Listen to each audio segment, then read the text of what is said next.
sub that disappeared on an expedition to see the Titanic shipwreck. Let's begin. 5 people on board the tourist submarine that disappeared on an expedition to explore the Titanic shipwreck over the weekend did not survive a catastrophic loss of the pressure chamber, officials said on Thursday. The announcement came after the U.S. Coast Guard said the massive search underway in the North Atlantic had located a debris field on the seafloor, which was confirmed to be pieces of the missing sub. The debris field is consistent with a catastrophic implosion of the vessel. Before I go any further, I just want to give my deepest condolences to the family and friends that were affected by this tragedy. Anytime, especially if it's one of our loved ones, anytime someone goes on these adventurous expeditions, we always hope for the best for their safe travel and return. But unfortunately, in this situation, that did not happen. So again, my deepest condolences to the family and friends and anyone that was affected by this tragedy. That being said, though, I repeat, for me, I have to keep saying that for the trolls. For me, I do not understand the fascination with the Titanic. Majestic, what do you mean? Well, here's the thing. We had a almost 3 hour movie on the Titanic, and from the time I watched it up until this very moment doing this video, I have not heard anyone saying that the movie was false, it was this, it was that never happened, not a one. Okay, that's number 1. Number 2, we did have survivors off the Titanic who done told their story, who done told y'all what happened. We even know for a fact that the captain got a call in regard to the iceberg and he ignored it. We know the ship hit the iceberg. We know the ship sank. We know as it went down, it split into 2. We even know about the safe boats and how kids and women were in first and how certain people lied and snuck on. We know all of that. No one has held back. Then we also have a Titanic museum. Like, again, I don't know the fascination with the Titanic. It's not like if you go to the bottom of the ocean, you're gonna see the Titanic in real time. You're not even gonna see what the cruise ship really look like. It's fucked up on the bottom of the ocean. You feel me? So, that being said, I'm not sure what more we're looking for when it comes to the Titanic. It has been very clear that we cannot bring the Titanic back up. It's too heavy, it's too deep, it's too this, it's too that. It has been said. Why do you think it's still at the bottom of the fucking ocean? Another thing I have to say, has anyone stopped and thought about the reason why over 80% of our ocean has not been explored? Has anyone stopped and thought, why is that? Do you hear what I'm saying to you? All articles say over 80%, but it's funny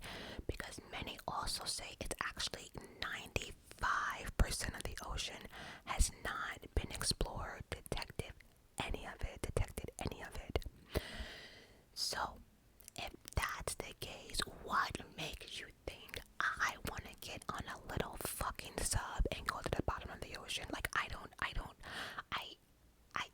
get it. Another thing people need to think about, why do you think that most of our money is going towards exploring space than it is exploring the ocean? Anyone ever thought about why we're hearing about Mars and how we know about this and how we know about that, but there's about over 80 to 95% of the ocean that we have not fucking seen? Does anyone not understand that? This is why, okay, all I'm saying is, if we had to make a decision because we're about to get blown up or whatever, and either we had to go to space or get in the sub and go underwater, bitches, I'm in space all day, every day. Like, you don't even have to give me a fucking choice. Just point me into the directions of the fucking stars. Like, no. But anyway, so let's talk about it. What happened? Okay, so a 5-person crew on a sub named Titan, owned by Ocean Gate Expedition, submerged on a dive to the Titanic wreckage site Sunday morning, and the crew of the Polar Prince research ship lost contact with the sub about an hour and 45 minutes later once they took off, or went under. The Coast Guard first alerted mariners about the missing sub Sunday night, saying a 21-foot submarine with a white hull was overdue and giving its last known position. Vessels in the vicinity requested to keep a sharp lookout, assist if possible, the alert message read. Now, the sub was lost in an area about 900 miles east of Cape Cod in the North Atlantic in the water with a depth of 13,000 feet. 13,000 feet, which is about level with the depth of the Titanic wreck. Aimed growing concern about its dwindling supply of breathable air.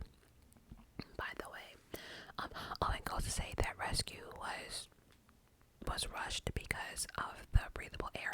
They only had 96 hours of breathable air right there. That to me is scary as fuck, because like, so say for instance something goes wrong and then the 96 hours are up. So yeah.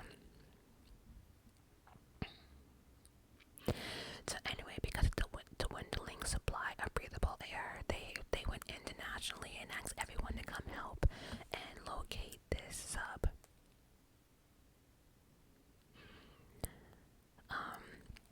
The 5 people aboard included an operator, later identified as Stockton Rush, the CEO of Ocean Gate Expedition, and 4 mission specialist, a term the company used for its passengers who paid up to $250,000 for a seat.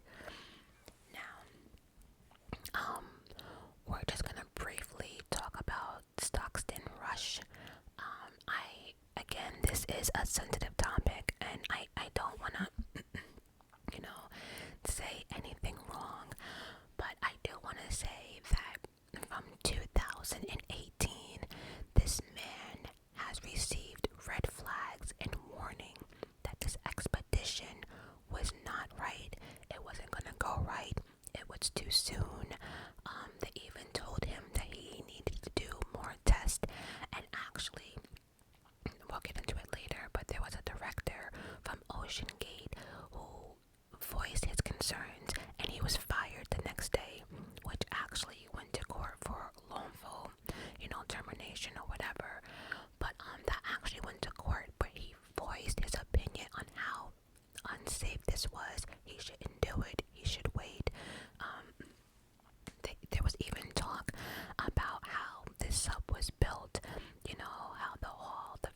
itself used like the wrong material and metal and everything else. So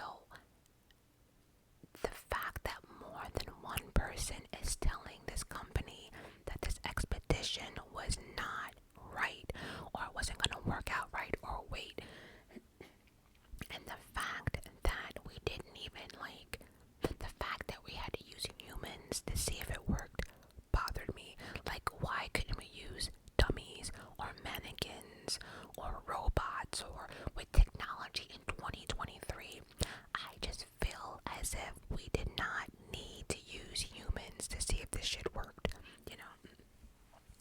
But I also understand that, like, when you have this type of money and you have an idea in your mind, see, one thing about humans, right? Like, when we get something in our mind, or we're passionate or excited about something, sometimes we don't listen to the red flags. We don't want to listen to nobody. You know, you want to do what you want to do. You want to find out for yourself. You don't care how it's going to get done. You just want it done, and that's that. But in this situation, I just wished he just listened or just waited a little longer. You know, also too, upon doing research on this story, many were actually surprised that they took the dive around the time that they did, saying that the water wasn't calm, it wasn't the right time, and many people said they wouldn't have took the dive during, I guess, the time that they did. So again, it's clear that somebody wasn't that experienced, or maybe they were just excited, or maybe they thought that something that should have taken only a couple hours, nothing could go wrong, you know. But in any case, you know, everyone needs to take all precautions, because you just don't know. And it's funny because in any article that I read, this sub implosion was, it could have been avoidable, right? It could have been if people just listened or spend, you know, money on the right supplies and stuff like that, right? But everyone looking into this case or whatever, once they read like how it's made or whatever, everyone was like, well, why did they do that? And oh, it was doomed from the moment they got into the water, and it's just fucked up and sad, you know. But anyway, for days the fate of the sub and its passengers was a mystery. And to think $250,000 a seat. Can someone tell me down below how much is it when the celebrities went to space? I don't know how much that was, but was it that much? Because not everyone can do this, of course, but, and I'm wondering if you had that type of money, right? Would you want to go see the Titanic, or are you going to space? I'm just curious, you know.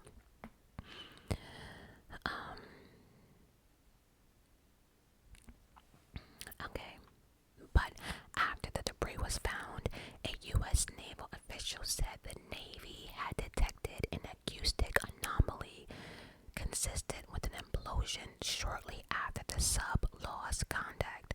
So, it seemed as if, like, once the sub went down into the water, I guess they were supposed to do, there was like checkpoints, or they were supposed to check in or whatever. But it seemed as if once they went down in the water, once the pressure got too much. See, okay, what an implosion means is that when the submarine went down, the pressure of the water, it became too much, and it just, like, I don't know how it, like, it just went, it just crushed, it just, in like, it just vanished, it just got so much, it just, like, instead of an explosion this way, it kind of went in this way, if that makes sense. Maybe this next paragraph can explain it better. Such an explosion under the intense pressure of the depth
the sun, it can't get to the depths of the ocean and the water. So the further you go down, the colder and colder and colder it gets, and then darker and darker and darker it gets until it is complete darkness. Do you know that there are animals at the bottom of the ocean that we never even heard of or saw because we just don't know they're there? I also heard that like the animals or creatures at the bottom of the ocean are more like ruthless. I don't know, but just think about the whole situation. That like you're in this little submarine, and for 5 days you'll just be sitting there in darkness, trapped, freezing to death, starving to death. I think, yeah, I don't know. Damn. But then, as again, I was doing more research. Many people think that anyone had time to realize what happened. But I do believe, in my mind, I do believe that there was some type of fear set in, right? Or maybe not. I don't know, because I don't know. Like when they lost communication, that's when the vessel, implosion happened, or were they trying to get signal back up and they couldn't? If they couldn't, then that's when they might have panicked or whatever. But if they were just going about their merry little way and it just happened, then yeah. But if there was a moment that they realized something was wrong, of course panic would have set in right away. So who was the passengers on board? Please forgive me if I butcher anyone's name. I don't want to, but I also feel as if not saying their names is disrespectful, so let's go for it. So, CBS News. Oh, by the way, I'm getting all this information off CBSnews.com. So anyone saying that this is my opinion, it's not. It's fact. I'm getting it off CBSnews.com. And anyone saying that whatever I'm saying is absurd, it's not. It's fucking facts.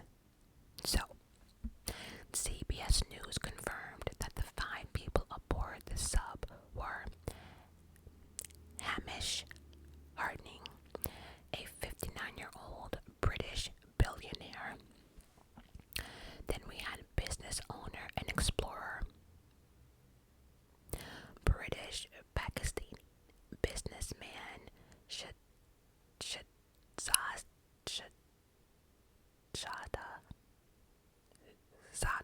Shahzada Dawood, I hope, and his son.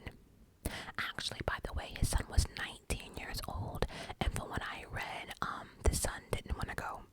He only went to make his father happy or to actually bond with his son, but he had no desire to go and didn't want to go. Then we had French explorer Paul Henry. I cannot pronounce his last name. I'm sorry. And then we also had, and the Paul Henry guy, he actually had or made multiple dives over the years to explore the Titanic. And then we had Stockton Rush, the CEO of OceanGate Expedition, who was serving as the pilot. So,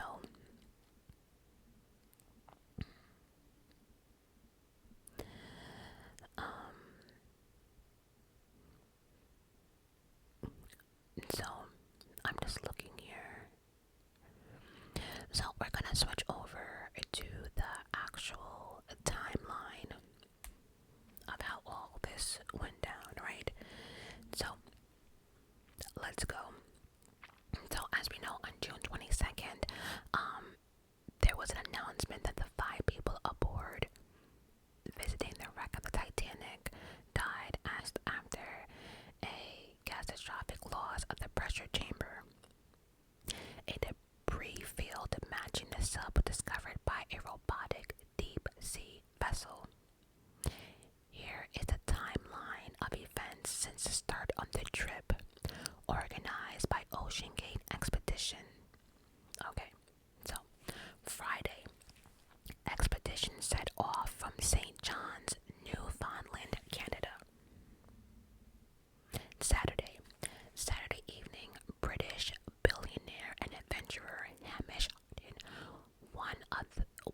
those aboard the sub posted on Facebook saying, "Due to the worst winter in Newfoundland in 40 years, this mission is likely to be the first and only manned mission to the Titanic in 2023. A weather window has just opened up and we are going to attempt a dive tomorrow." Remember in the beginning of the video, I was saying that many divers and stuff were wondering why they decided to dive during that particular time, and many said they would not have done it. It was dangerous. So that was also one of the questions on why they decided to go when they did. Then he writes, "More expeditions update to follow if the weather holds up." He does not post again on Facebook. Now that was Saturday. Sunday, 4 a.m. The time the sub originally aimed to start its descent, according to a post by Hardin on Instagram. But it started its descent later, according to the U.S. Coast Guard. That Sunday at 4 a.m.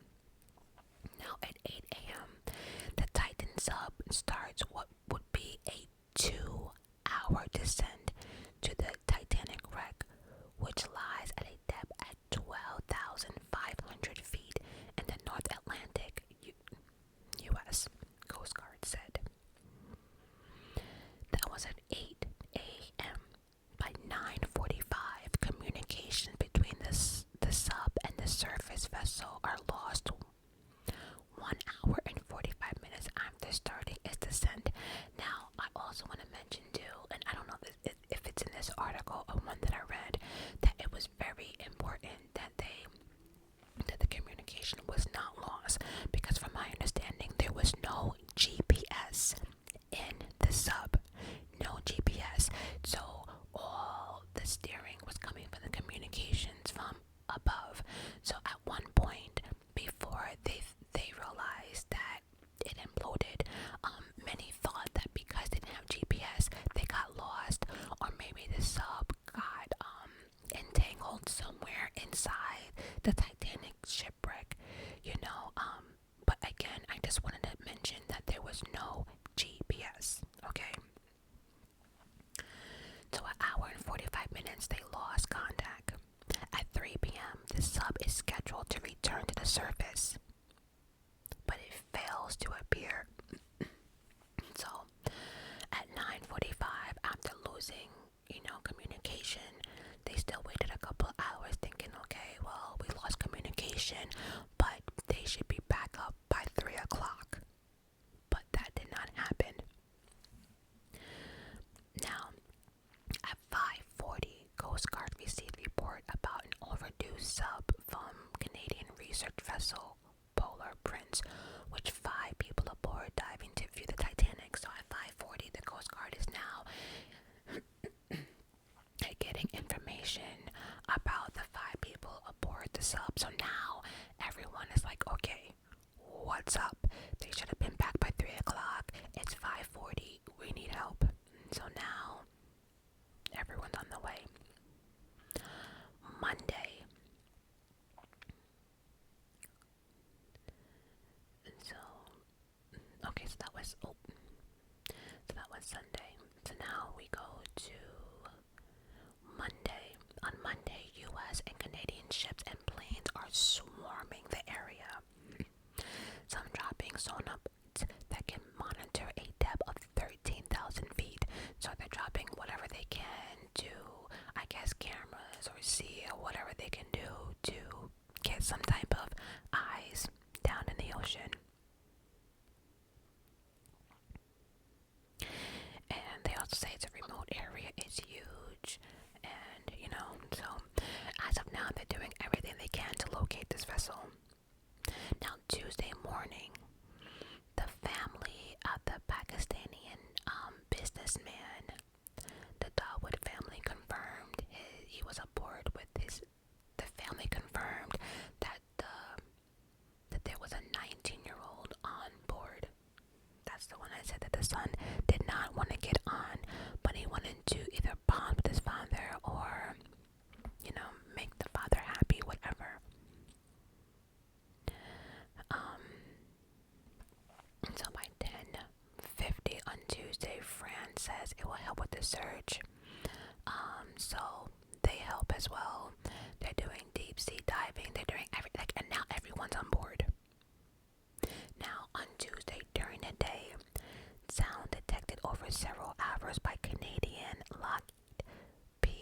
3 Orion aircraft equipped with gear to trace submarines.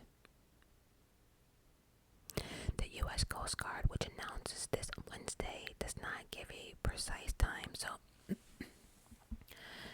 as people are looking, they're detecting sound, they're hearing this, they're hearing that, you know. CNN and Rolling Stone magazine reports Canadian aircraft detected banging sounds at 30-minute intervals.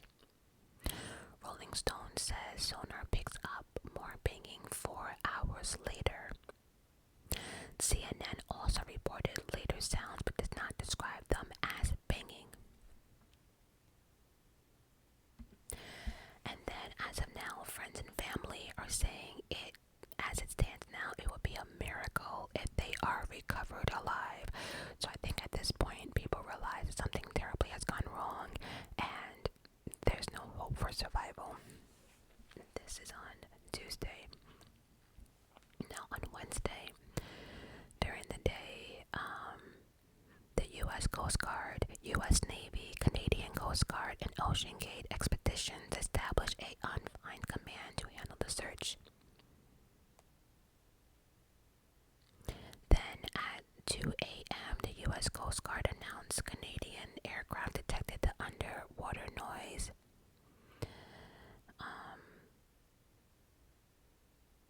So wherever they heard the noise, that's where the French researchers' ships and everything else. So any sound they heard, that's where they are focusing. They were focusing their search.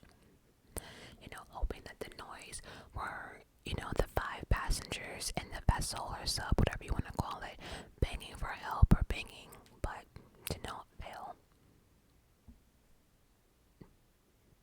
Now, by Thursday at 6 a.m., a rough deadline for when the air in the submarine will run out based on the U.S. Coast Guard estimate.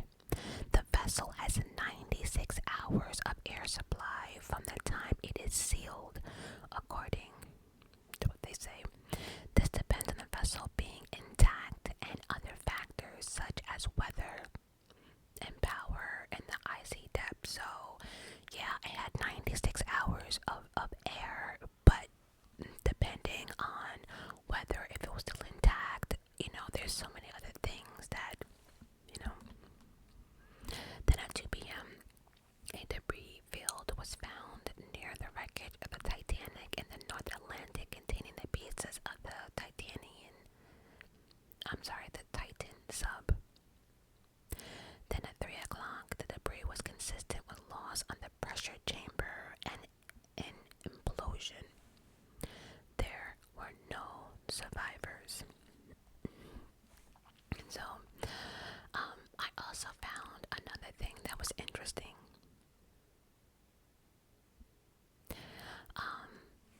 James Cameron. Now,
Um,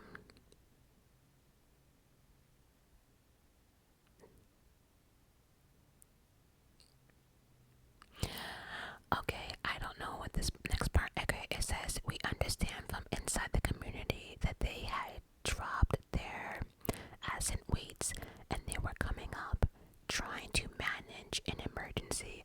So maybe there was something that proved that something went off and they were trying to manage it. I don't know. The Titanic director is no stranger to deep sea exploring. He has made a whopping 33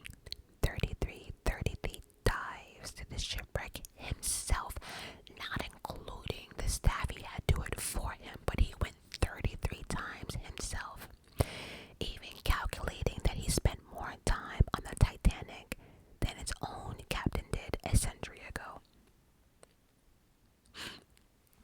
And then he also dove the Marina Trench, the deepest known point on Earth, about 3 times deeper than the Titanic wreck site. Damn. So if this man was even able to dive past the Titanic or deeper, I think this man might know or have a clue or something he's talking about.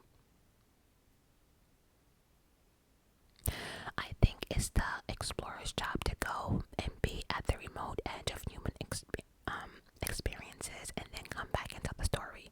Okay, cool.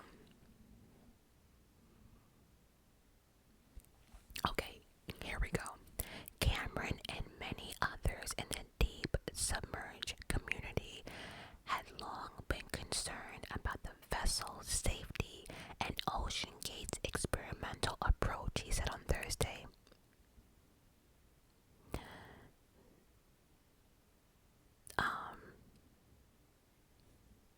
He also added, that the company had ignored, okay, once again, Ocean Gate and Stockton ignored expert calls to undergo a standard certification process. And I saw this word before, certification process, and everyone's saying they do not understand why they did not want to do that or skip that. Again, they were just so eager to get down there that they just really ignored everything else. And then he goes on to say, I'm struck by the similarities of the Titanic disaster itself, where the captain was repeatedly warned about ice ahead of his ship, and yet he steamed up full speed into an ice field on a moonless night, and many people died as a result. Right? I agree, he was warned. The CEO of Ocean Gate was also warned. He was warned. And he took 4 people down. And you know what? I don't even know if the 4 people even knew what they're getting themselves into. Granted, they all did have to sign a waiver. They did. And in the waiver, it did say multiple times that death can occur. But a lot of times when people read contracts or waivers, they always think that it's not going to happen to them, or nothing will happen. But I honestly believe that I don't think that these passengers knew of the warnings. I don't think they knew of the red flags, because I can't imagine someone knowing all of this and still getting on and risking their life.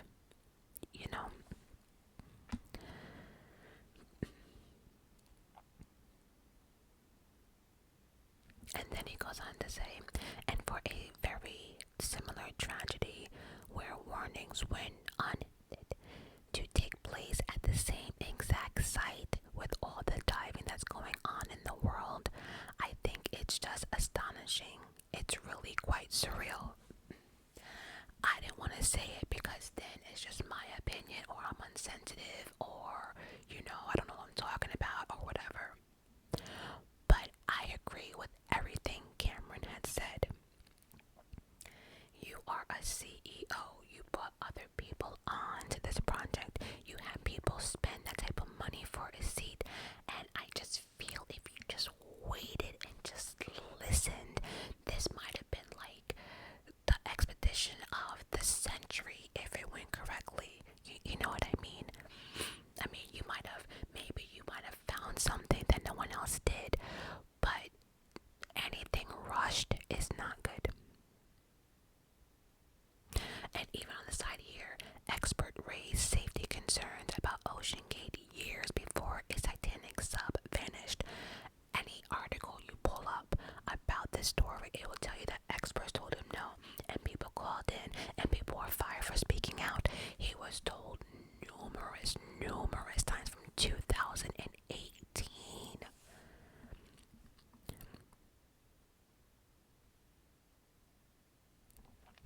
Cameron stressed that deep sub diving is a mature art, with very few accidents when it began in the 1960s, and an even better safety record now.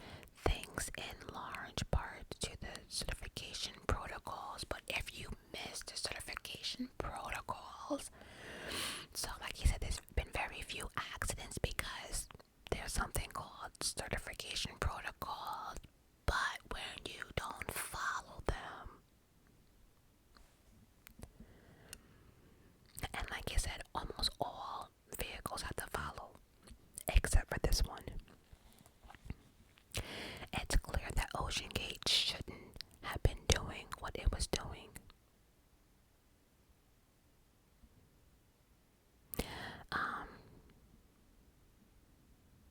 And actually, the funny thing is, the CEO of Stockton Rush actually invited Cameron over on for this expedition. He was like, I'm not getting in that. He declined it. He actually declined it. Cameron described OceanGate use of carbon fiber vessel or hull as fundamentally flawed, and said he had warned another company several years ago against using that same design principle. He said he regrets not speaking up more this time around.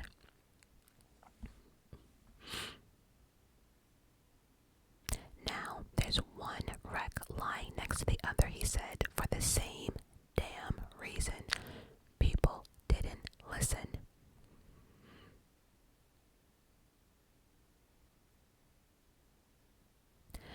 Cameron told CNN that he was out on a ship himself on Sunday and did not hear about the missing vessel until Monday morning. Ignore my stomach. He said he immediately made some calls to his network and found out within about half an hour that the Titan had lost communication and tracking. He said right off the bat, once he heard that, the only scenario that I came up with in my mind that could account for that was an implosion. A shockwave event so powerful that it actually took out a secondary system that has its own pressure vessel and its own battery power supply, which is the transponder that the ship uses to track where the sub is. Right? They couldn't even find like the transponder, and so if you can't find that, from what Cameron is saying, the only reason why that would happen is an implosion. So, and then he says later that day, Cameron got more information that was probably a military origin, although it could have been researchers suggesting that there had been some type of loud noise on Sunday. So what he's saying, it sounds that people were hearing maybe it was after the implosion, of things, or things rumbling, or a shockwave or something, but he believes that that's when everything happened. That seemed to be enough confirmation that I let all of my inner circle of people know we have lost our confidence. Yeah.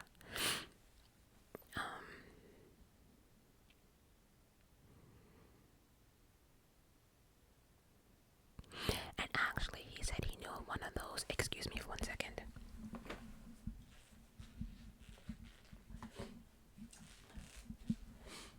And then he said that one of the people on the plane in the sub was a good friend of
And then people are saying that for a company to be this big and for it to not go through the rigorous process, it's really like people can't understand it. And then people are saying that they didn't go through the certification process because they knew for a fact that it would not pass. Then OceanGate said that they didn't bother doing it, right? OceanGate said in 2019 blog that the certification process only assists the vessel themselves, not operational safety, which it took seriously. So basically he's saying, then what's the point? Like, why bother then? Then Cameron goes on to say that Cameron said he personally never believed in the sort of carbon fiber cylinder vessel that the company used. It was just a horrible, can I say horrible idea that just sounded bad on its surface. Pressure hulls or vessels should be made out of material like steel, titanium, ceramic, or acrylic, he explained, in order to do modeling and infinite element analysis to understand the number of cycles it takes to do that. I don't know what none of that means, but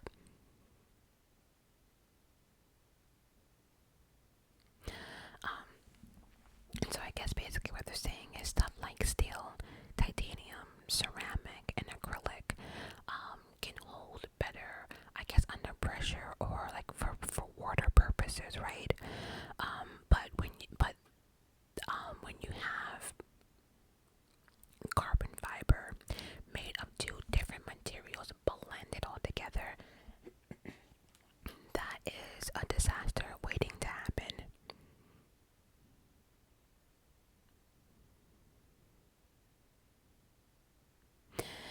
And then it says with the carbon fiber, basically the longer it's in the water, the more dangerous it becomes. And failure will happen over time with microscopic water increase and everything else, okay?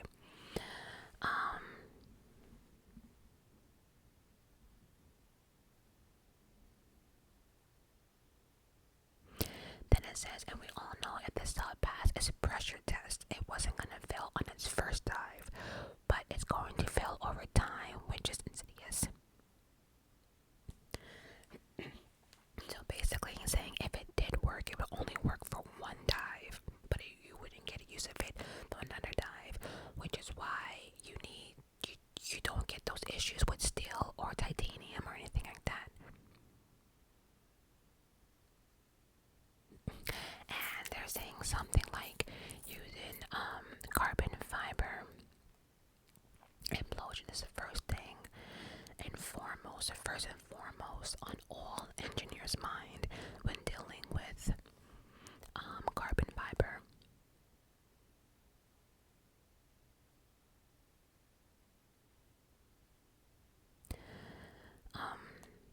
Anyway, so it goes on to say that Titanic dives can be dangerous no matter what vessel. At the end of the day, things can go wrong, right? But things will go wrong if you take shortcuts and don't listen and just don't take the right precaution. And if you know something's not gonna pass, like if your car's not gonna pass inspection or whatever, then why would you want to drive it? I mean, if you know it's not gonna pass something, that means it's dangerous for you yourself.